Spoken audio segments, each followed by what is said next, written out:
Adhesive force के application के बारे में समझेंगे और ये देखते हैं लोग कि पारा हाथ में चिपकता क्यों नहीं है। मार्कर जो होता है परमानेंट मार्कर कुछ और टेम्प्रोरी मार्कर होते हैं, सब कांच पे लिखना मुश्किल क्यों होता है, ये सब के बारे में इसमें हम लोग कंप्लीट समझते हैं। देखिए, ससंजक बल को इंग्लिश में कहते हैं कोहेसिव फोर्स। एक ऐसा फोर्स जो एक ही जैसे चीज को आपस में जोड़ के रखता है, यानी समान अणुओं के बीच एक ऐसा फोर्स जो आपस में एक दूसरे को जोड़ के रखता है, जो उसे टूटने नहीं देता है बल्कि खींच कर जोड़ के रखता है, उसे हम लोग कहते हैं ससंजक बल यानी कोहेसिव फोर्स। जैसे पानी को अगर गिरा दीजिएगा तो ऐसा हवा की तरह पानी नहीं उड़ जाएगा, आधा पानी इधर आधा उधर, हवा उड़ जाता है लेकिन पानी एक दूसरे को पकड़े रहता है, पानी पानी को पकड़े रहता है, फिर दूध दूध को पकड़े रहता है। जैसे आप देखेंगे ये पेन है, पेन भी तो पूरा यहाँ से वहाँ तक एक दूसरे को पकड़ा है, तभी तो एक इसका स्ट्रक्चर है। तो उसी को हम क्या कहते हैं, ससंजक बल। इसी ससंजक बल के कारण, पकड़ने के कारण एक खिंचाव पैदा होता है, जिसे हम लोग कहते हैं पृष्ठ तनाव या सरफेस टेंशन। तो सरफेस टेंशन तो बता ही दिए, पृष्ठ तनाव का पूरा कंप्लीट। अब ये जो ससंजक बल होता है जिसे हम लोग कोहेसिव फोर्स कहते हैं, ये सबसे ज्यादा किसमें होता है, ठोस में होता है, सॉलिड में। इसलिए सॉलिड बहुत मजबूती से पकड़े रहते हैं, लिक्विड में थोड़ा सा कम होता है और गैस में तो नाम बराबर होता है। गैस वाले जो कण होते हैं एक दूसरे को पकड़े ही नहीं रहते हैं सब। तो कोहेसिव का सबसे बड़ा आपको क्या पूछेगा कि सरफेस टेंशन यानी पृष्ठ तनाव किसके कारण होता है, तो वो होता है आपका ससंजक बल के कारण। ये ध्यान से समझिएगा। लेकिन ज्यादा क्वेश्चन पूछता है असंजक बल के कारण, जिसे हम लोग कहते हैं एडहेसिव फोर्स। एडहेसिव फोर्स जो काम करता है वो अलग अलग अणुओं के बीच काम करता है, यानी असंजक, नाम से ही अलग रहा, असंजक मतलब दोनों समान नहीं है, उसमें काम करता है। इस कारण कोई एक चीज दूसरे चीज को पकड़ लेती है, चिपक जाती है उसमें। तो कोई चीज जब एक चीज किसी दूसरे चीज पे चिपकती है या उसकी ओर आकर्षित होती है, तो इस गुण को हम लोग कहते हैं असंजक बल। असमान अणुओं के बीच लगता है, इसी के कारण कोई भी चीज चिपकती है, याद रखिएगा।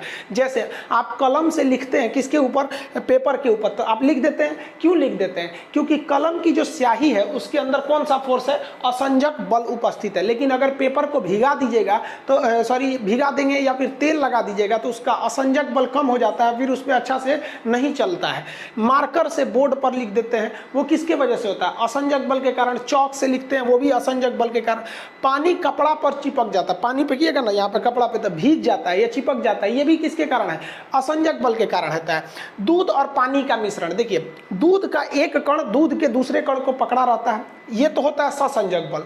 पानी का एक कण पानी के दूसरे कण को पकड़ा है, वो क्या है, वो भी है आपका ससंजक बल। लेकिन दूध और पानी को मिला देते हैं तो वो किसके कारण मिल जाते हैं भाई, तो उनके कारण असंजक बल के कारण मिल जाते हैं।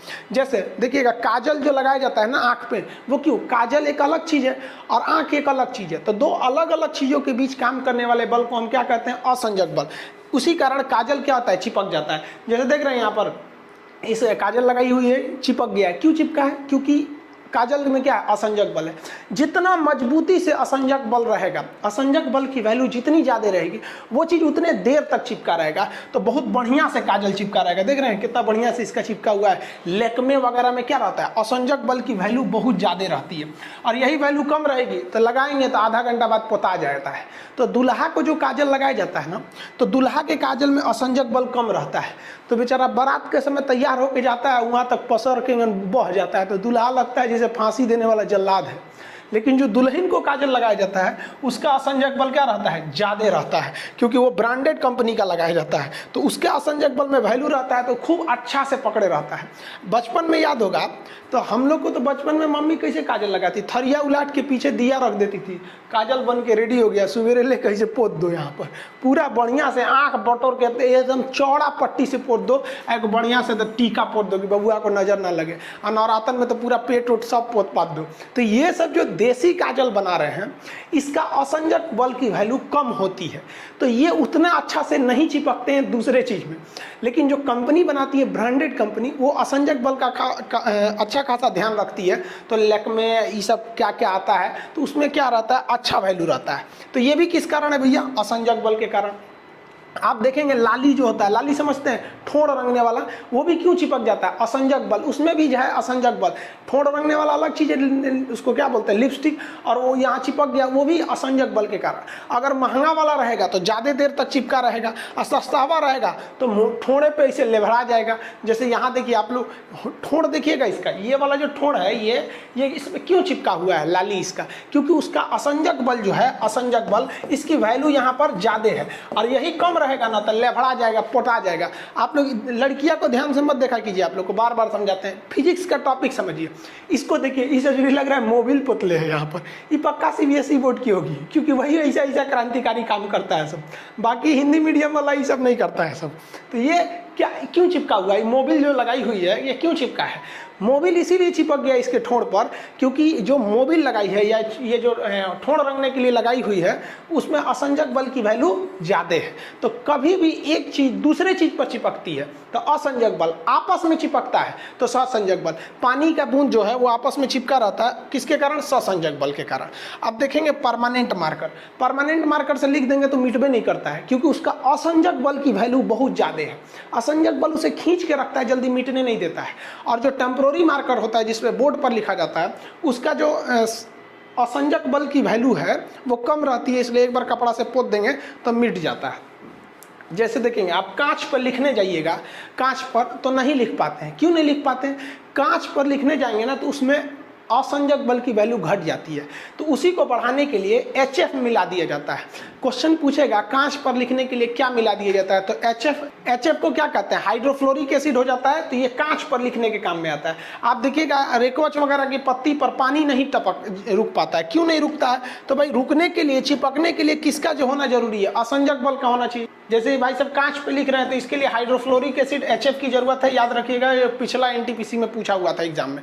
आप देखे होंगे इस तरह, इसको कोई लोग रेकवच कहते हैं, आरवी कहते हैं, कोपल बोलते हैं, पता नहीं क्या, इसका पकौड़ी बनता है, मोड़ मार के खूब बढ़िया से फ्राई करके बनाया जाता है। इस पर पानी के बूंद रखिएगा ना तो ये डगर के चलाता है। बचपन में हम लोग उस पर थूकते थे, लोग थूकेंगे ना, इतना भच दे थूकिएगा इतना ना तो उस पर डगर के चलाता था। वहाँ पे कितना भयानक थूक दिए, हुमच के खेखार थूक देंगे ना इतना एक कटोरा तो भी वो नहीं सटेगा, लभड़ा के गोल गोल नीचे चलाएगा। क्यों? क्योंकि इसके जो असंजक बल है ना इस पे लगने वाला वो कम है, और ये असंजक बल ही चिपका रहा था, वही कम है तो चिपकाएगा ही नहीं। तो आप ससंजक बल और असंजक बल समझे। अब हम लोग समझते हैं नौचंद्रक या मेनिस्मस क्या होता है और एंगल ऑफ कांटेक्ट कैसे निकाल जाता है कि परख नली में कोई भी चीज कितना ऊपर चढ़ेगा या फिर डाउनफॉल होगा। दो क्वेश्चन बहुत पूछता है, एक आपसे पानी से रिलेटेड पूछेगा, जल से, और एक पारा से रिलेटेड पूछेगा।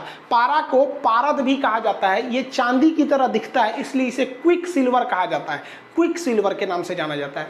तो देखिए पानी जो होता है इसके अंदर असंजक बल ज्यादा है, यानी ये दूसरे चीज को चिपकाएगा, और पारा जो होता है मरकरी, उसके अंदर ससंजक बल ज्यादा है, यानी ये दूसरे को नहीं चिपकाएगा, अपने को समेट के रखेगा। तो खुद को समेट के रखने वाले बल को ससंजक बल इसमें ज्यादा होता है, और दूसरे में चिपकने वाले बल को असंजक बल इसमें ये ज्यादा होता है। तो पानी की टेंडेंसी होती है दूसरे से ज्यादा चिपकता है, और मरकरी की टेंडेंसी होती है दूसरे से नहीं, अपनी को सिकुड़ के रखता है। इसी वजह से जब कभी सतह पर पानी गिर जाता है ना तो देखिए पानी के अंदर का जो ससंजक बल है जो खुद को समेट के रख रहा है वो तो खुद को पकड़े हुए है, लेकिन पानी जो है वो इस फ्लोर की ओर भी देखिए गतिशील हो रहा है, क्योंकि पानी के अंदर असंजक बल की वैल्यू ज्यादा है, ये इस सतह की ओर भी जा रहा है, जिस वजह से ये एक चंद्राकार शेप का इसे लेते जा रहा है। समझ में आ रहा है कि नहीं आ रहा है? लेकिन अगर वही मरकरी में देखिएगा पारा में, तो पारा के अंदर ससंजक बल ज्यादा है, असंजक बल की वैल्यू कम है, यानी ये दूसरे में नहीं चिपकेगा, खुद में चिपकेगा। तो इसे खुद में चिपकने के लिए खुद को समेटेगा, जिस वजह से समेटने से ये गोल शेप ले लेता है, हल्का लगभग गोल ले लेता है, पानी की तरफ पसरता नहीं है। ये समझ में आ गया कि नहीं आ गया? अब मान लीजिए कि कोई टब से किसी टब में हम किसी ट्यूब को डालते हैं। अब आपको पता है अगर ये जल रहेगा, इसमें पानी है अगर इसमें, तो पानी किस तरह से बिहेव करेगा, यहाँ पर आएगा, और पानी क्या है उसके अंदर असंजक बल है, यानी दूसरे को चिपकाएगा। तो ये सोचेगा कि हम इसको चिपकाएं तो इसके ऊपर चढ़ जाएगा, थोड़ा सा इधर से भी जाएगा, ये हल्का सा इसके ऊपर चढ़ जाएगा। तो बाहर से ये क्या हो जाता है, चढ़ जाता है इसके ऊपर। तो याद रखिएगा, ऐसे आपको एग्जाम में क्वेश्चन दे देगा, इसे फिगर दे देगा और कहेगा कि बताइए इसमें क्या है, तो इसमें क्या है भैया, जल। कैसे पता चला? क्योंकि जल में असंजक बल है, ये इस पे सटने के लिए ऊपर चढ़ गया है। अब पारा का कैसे पता चलेगा? तो देखिए भैया, पारा जो है यहाँ तक तो ठीक है, आपस में सटे हुए हैं सब। जैसे पारा इस कांच के पास पहुंचेगा, इस टेस्ट ट्यूब के पास पहुंचेगा, उसमें वो सटना नहीं चाहेगा, वापस भागना चाहेगा।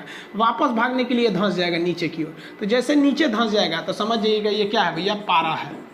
पारद भी बोलते हैं पारा को। ये समझ में आ गया कि नहीं? वो धंसा क्यों? और ये ऊपर क्यों उठा। और आप लोग पढ़ के क्या जाते हैं, अंदरवा का डिजाइन हुआ, अंदर कैसे होगा, उत्तल की अवतल, कनकेव की कन्वेक्स। अब बाहर वाला पूछ देगा तो दांत चियर के चलेंगे, ये बड़ी टफ क्वेश्चन था। अरे भैया टफ कौन सी था, आप एक साइड से क्यों पढ़ेंगे, ये समझ में आ रहा है कि नहीं आ रहा है। तो कांच जो होता है, सॉरी पारा जो होता है अपनी ओर भागता है, अब पानी दूसरे को चिपकाना चाहता है, इसलिए पानी जो है किसी भी चीज को भिगो देता है, क्योंकि उसमें जाकर सट जाता है। दीवार पे फेंकिएगा आराम से सट जाएगा, कपड़ा पे फेंकिएगा भीग जाइएगा। समझ में आ रहा है कि नहीं आ रहा है। अब समझिए थोड़ा सा एंगल ऑफ कांटेक्ट क्या होता है, यहां आप थोड़ा दिमाग लगाइए। इसमें अगर ध्यान देंगे तो हम पानी का जो डिजाइन लिए हैं वो इस ट्यूब के बाहर का डिजाइन लिए हैं, ठीक है, और पारे का भी जो डिजाइन लिए हैं वो ट्यूब के बाहर का डिजाइन लिए हैं। अगर एग्जाम में ट्यूब के अंदर का डिजाइन पूछ दिया तब क्या होगा, तो ये जरा देखिए, हम आपसे पूछते हैं बताइए तो इसमें कौन से, ये वाले, ये सपोज कि ये लिक्विड है, ये कौन सा लिक्विड है बताइए फटाफट, ये पानी होगा या पारा होगा।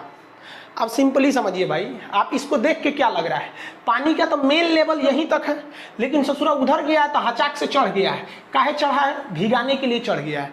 भिगाने के लिए चढ़ा है मतलब ये भिगाना चाह रहा है इसको, तो इस बताइए है क्या, ये कंफर्म बताइए। तो ये है जल, क्योंकि भिगाने के लिए चढ़ा है इसलिए है जल। अब जब जल है, चढ़ा क्यों है तो जल, चढ़ा इसलिए है क्योंकि इसके अंदर असंजक ज्यादा है, तो असंजक बल इसका ज्यादा है, जल है। इसमें थोड़ा देखिए, इसका मेन लेवल यहां तक है, लेकिन ये जब उस दीवार तक पहुंचा है तो इसको वो पसंद नहीं आया, तो ये अपनी ओर भागना चाह रहा था, ये नीचे नहीं धंस रहा था। अगर इसकी मेन टेंडेंसी देखिएगा तो ये अपनी ओर भागना चाह रहा था, अपनी ओर भागना चाह रहा है, यानी इसके अंदर असंजक बल नहीं है, ससंजक है, यानी अपनी ओर खींच रहा है। तो ये क्या है, पारा है, तो ये पारा है। तो फिगर देख के समझ में आ गया कि नहीं आ गया, किसी को कोई दिक्कत नहीं है। अब हम समझते हैं एंगल ऑफ कॉन्टेक्ट किसे कहते हैं। देखिए, जिसे हम लोग स्पर्श कोण कहा जाता है, स्पर्श कोण स्पर्श रेखा से नापा जाता है। देखिए पहले ध्यान से समझिए, नौचंद्रक यानी मेनिस्कस क्या होता है, ये जो धंसा हुआ डिजाइन देख रहे हैं और इसे उठा हुआ डिजाइन देख रहे हैं, इसी को हम लोग नौचंद्रक या मेनिस्कस कहते हैं। मेनिस्कस एक डिजाइन है, जैसे ये धंसा हुआ है तो इसे हम लोग कहते हैं अवतल यानी कनकेव, धंसा हुआ है, जबकि इसका डिजाइन उठा हुआ है तो इसे कहते हैं हम लोग कन्वेक्स यानी उत्तल, ये कनकेव यानी अवतल। किसी को कोई दिक्कत नहीं है यहाँ पे, तो यहाँ हम क्या लिख देते हैं, कनकेव, कनकेव हो गया। ये क्या हो गया भैया, कन्वेक्स, कन्वेक्स हो गया। हालांकि आपको एप्लीकेशन में आप पढ़ेंगे इस टॉपिक को, तो वहाँ पे हम आपको PDF वगैरह सब प्रोवाइड किए हुए हैं।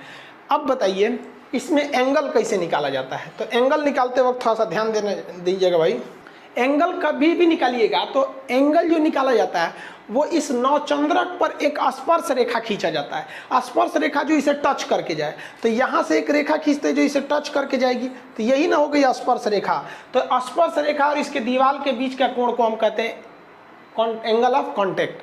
अब इसमें स्पर्श रेखा कैसे खींचेंगे, इसमें अंदर से थोड़ी खिंचाएगा, अंदर से खींचेंगे तो फाड़ देगा, तो इस पे स्पर्श रेखा ऐसे खिंचाएगा और ये एंगल हो गया। तो ये एंगल क्या हो गया, बड़ा हो गया, ये एंगल छोटा हो गया। तो एंगल आपसे क्वेश्चन पूछेगा कि कभी भी कॉन्टेक्ट एंगल को निकाला जाता है तो कहाँ से निकाला जाता है। तो कहाँ से निकालेगा भाई, जो मेनिस्कस बन रहा है यानी जो नौचंद्रक बन रहा है उसके टेंजेंशियल निकाला जाता है, उसके स्पर्श रेखा के दिशा में निकाला जाता है हमेशा भी। और इसी आधार पर हम लोग डिसाइड करते हैं कि वो ऊपर बढ़ेगा या नीचे बढ़ेगा। कैसे पता चल जाता है भाई, तो उसके लिए एक फॉर्मूला होता है। देखिए हम दोनों में अलग अलग बता देते हैं। पानी है, ये पानी का जो नौचंद्रक होता है वो हमेशा इस तरह का दिखता है। क्यों इस तरह का दिखेगा भैया, अब आप तो इतना तो समझ ही गए होंगे, क्योंकि पानी जो होता है उसमें असंजक बल ज्यादा है और वो कांच को भिगाने के लिए ऊपर चढ़ जाता है। तो ये ऐसे ऊपर चढ़ गया है, यहाँ पे समझ में आ गया कि नहीं। जबकि पारा जो होता है वो खुद अपने आप में समेट के रहना चाहता है, इसलिए वो इस तरह से ढक जाता है। इतना तो बता ही दिए हैं। जब इसको नापा गया एंगल को, अब हम तो यहाँ आपको प्रैक्टिकली नाप नहीं सकते, उसको नापने के लिए लैब में जाना पड़ेगा, इंस्ट्रूमेंट लगाने पड़ेंगे। तो पता चला है कि भैया इसका जो पानी का जो एंगल होता है वो 8 डिग्री से लेकर लगभग 18 डिग्री के बीच में होता है, अगर वो गंदा पानी है तब, मतलब उसमें अशुद्धि है। और जो पारा का जो एंगल होता है वो पारा का एंगल 130 डिग्री होता है। अगर आप देखेंगे तो पानी का एंगल कम बना है, जब भी इस तरह से रहेगा तो एंगल क्या करेगा, कम बनेगा, और इस शेप में रहेगा तो एंगल का वैल्यू ज़्यादा रहेगा। ये तो पहले ही बता दिया आपको। अब जरा ध्यान से समझिए, जो कैपिलरी होता है, कैपिलरी मतलब किसी नली में किसी द्रव का ऊपर चढ़ना, एक केशिका तो कहते हैं, इसको आगे समझाएंगे केशिका तो क्या होता है।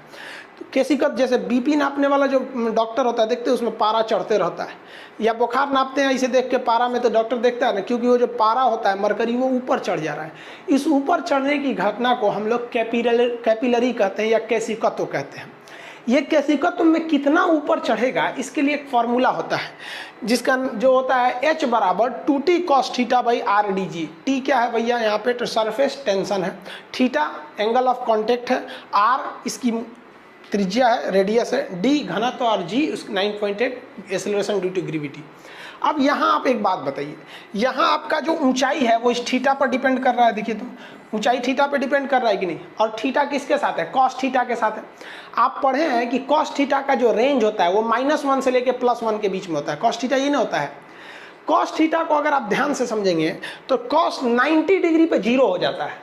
कॉस 90 डिग्री पर थीटा 0 हो जाता है, यानी अगर 90 डिग्री से पहले है तो कॉस थीटा की वैल्यू ज़्यादा है, और 90 डिग्री पे तो 0 है, और 90 डिग्री से आगे जाइएगा तो कॉस थीटा का वैल्यू घटने लगता है, निगेटिव होने लगता है।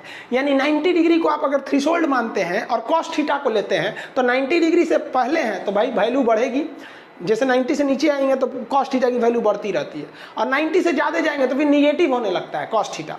तो वो वैसे ही अब देखिए यहाँ पर एंगल से क्वेश्चन कैसे पूछेगा कि अगर थीटा 90 से कम है तो कंफर्म 90 से कम है तो कॉस थीटा 90 से कम रहेगा तो उसकी वैल्यू क्या है, ये ज़्यादा रहेगी। तो जब 90 से कम है तो एच की वैल्यू ज़्यादा रहेगी।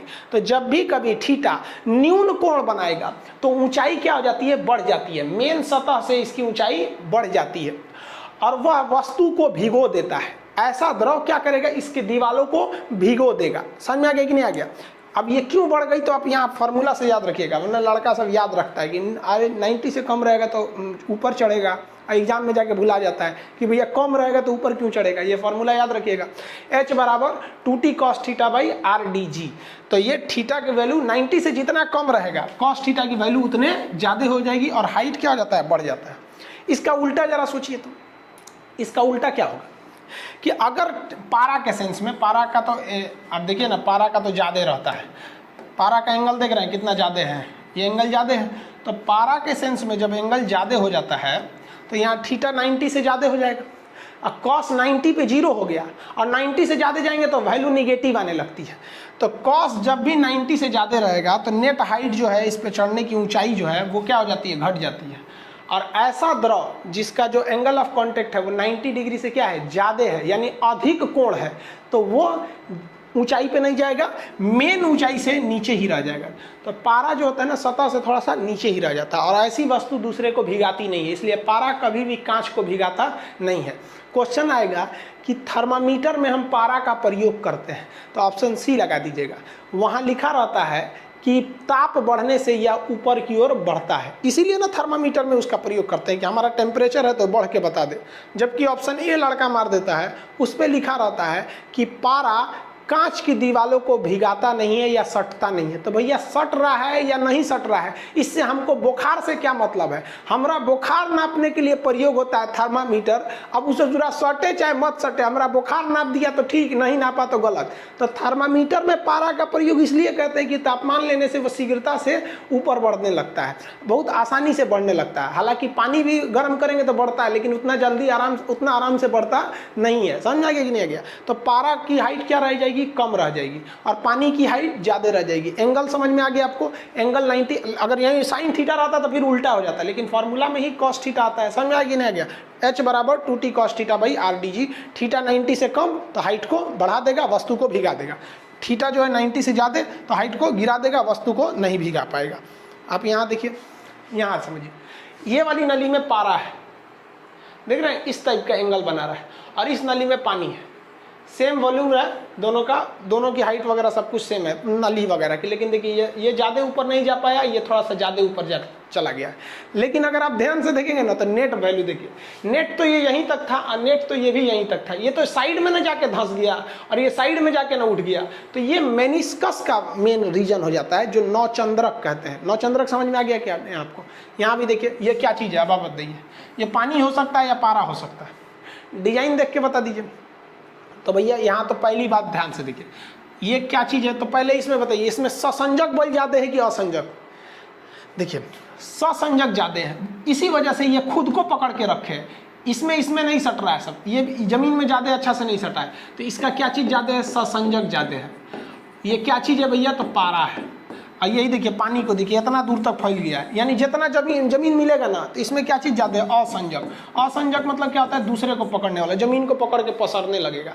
पारा को देखेंगे तो एक जगह घुचरिया के रहेगा इसे, और वही पानी देखेंगे ना तो चारों ओर इधर उधर क्या होने लगता है, फैलने लगता है।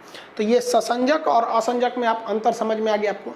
एंगल ऑफ जो कांटेक्ट होता है वो हमेशा स्पर्श रेखा पे निकाला जाता है, ये हमेशा याद रखिएगा कि भैया ये कहाँ निकाला जाएगा, स्पर्श रेखा पर निकाला जाएगा। क्वेश्चन आपसे ये ज़्यादा पूछता है आपका कि अगर 90 डिग्री से कम है तो ऊंचाई ज़्यादा या कम, समझ आ रहा है कि नहीं, यहाँ से ध्यान से समझिएगा। थीटा की वैल्यू 90 से कम तो वो उसकी वैल्यू ज़्यादा होती है, जिस वजह से हाइट को बढ़ा देता है। नौचंद्रक समझ में आ गया कि नहीं आ गया, बताइए। पारा का नौचंद्रक कैसे होता है, उत्तल मतलब उठा हुआ। उत्तल को हम लोग क्या कहते हैं भाई, कन्वेक्स, तो ये हो गया कन्वेक्स। और जल का नौचंद्रक कैसा होता है, अवतल, धसा हुआ होता है, अवतल। इसको क्या कहते हैं, कनकेव। कनकेव, ये कनकेव हो गया। किसी को कोई दिक्कत नहीं है यहाँ तक में। आगे आपको एप्लीकेशन पे इसका इसे PDF वगैरह अवेलेबल है। कल से एप्लीकेशन पे NTPC रेलवे के लिए स्पेशल क्लास स्टार्ट हो जाएंगे। आप सब लोगों ने इनरोलमेंट कर लिया है, अब कल आज भर टाइम है, आप कर लीजिए, वरना कल से फीस को क्या किया जाएगा, इंक्रीज कर दिया जाएगा। हम आपको बताए भी थे, आपको कल इसका क्लास आपका रेलवे NTPC का क्लास स्टार्ट हो जाएंगे। आई होप आप